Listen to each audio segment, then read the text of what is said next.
জিমেলের password কিভাবে পরিবর্তন করবেন আপনার হাতে থাকা মোবাইল ফোনটা দিয়ে, চলুন আপনাদেরকে আমি প্র্যাকটিক্যালি দেখিয়ে দিচ্ছি। প্রথমে মোবাইল থেকে চলে আসবেন আপনারা জিমেলের মধ্যে, যে দেখুন জিমেলটা, আপনারা জিমেলে প্রবেশ করবেন। তো এখানে আসার পরে যে সবার উপরে দেখুন একটা থ্রি ডট আছে, ওই যে উপরে আপনারা এই থ্রি ডটে ক্লিক করে দিবেন। তো এখান থেকে একটু টান দিয়ে নিচে আসবেন। এই যে নিচে এখানে দেখুন লেখা আছে সেটিংস, এই যে সেটিংস লেখা আছে দেখুন, আপনারা সেটিংসে ক্লিক করে দিবেন। তো এখান থেকে আসার পর এখানে অনেকগুলো জিমেল আছে, আপনারা যে জিমেলটার পাসওয়ার্ড পরিবর্তন করতে চাচ্ছেন সেই জিমেলটা সিলেক্ট করে দিবেন। তো আমি যে কোনো একটা জিমেল সিলেক্ট করে দিচ্ছি। সিলেক্ট করার পর এই যে ম্যানেজ ইউর গুগল অ্যাকাউন্ট, সবার উপরে দেখুন লেখা আছে ম্যানেজ ইউর গুগল অ্যাকাউন্ট, আপনারা জাস্ট এখানে ক্লিক করে দিবেন। তো এখানে দেওয়ার পর এই যে নিচে চলে আসবেন, এই যে দেখুন গুগল পাসওয়ার্ড লেখা আছে। তো কতদিন আগে আমার পাসওয়ার্ডটা চেঞ্জ করা হয়েছিল সেই তারিখটাও কিন্তু এখানে লেখা আছে। লাস্ট চেঞ্জ করা হয়েছিল সর্বশেষ 17 নভেম্বর 2025। তো আমরা আজকে আবার পাসওয়ার্ডটা কিন্তু চেঞ্জ করব। তো আমরা জাস্ট এটার উপরে ক্লিক করে দেব।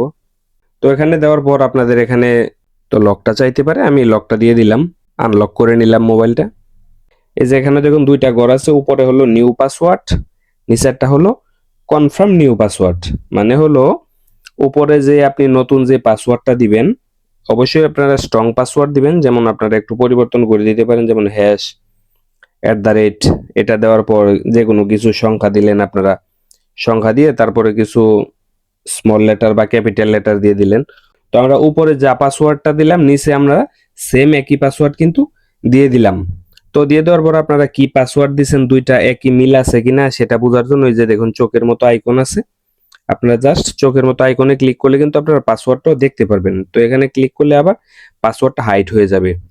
তো দুইটা যখন আপনারা দিয়ে দিবেন, দিয়ে দেওয়ার পরে যে দেখুন চেঞ্জ পাসওয়ার্ড লেখা আছে, যে সবুজ কালারের চেঞ্জ পাসওয়ার্ড, আপনারা যদি চেঞ্জ পাসওয়ার্ডের মধ্যে ক্লিক করে দেন তাহলে কিন্তু আপনাদের পাসওয়ার্ডটা চেঞ্জ হয়ে যাবে। তো আপনারা নতুন যে পাসওয়ার্ডটা চেঞ্জ করেছেন সেই পাসওয়ার্ডটা আপনারা যে কোনো খাতায় বা কোনো ডায়েরির মধ্যে লিখে রাখবেন, যাতে ভবিষ্যতে আপনাদের যে জিমেল নাম্বারটা আছে, মোবাইল ফোন যদি কোনো সময় হারিয়ে যায় বা অন্য কোনো ক্ষতি হয়ে যায়, তখন যাতে আপনারা সেই পুরনো জিমেলটা দিয়ে নতুন পাসওয়ার্ডটা দিয়ে আবার আপনাদের সেই নতুনভাবে আবার লগ ইন করতে পারেন।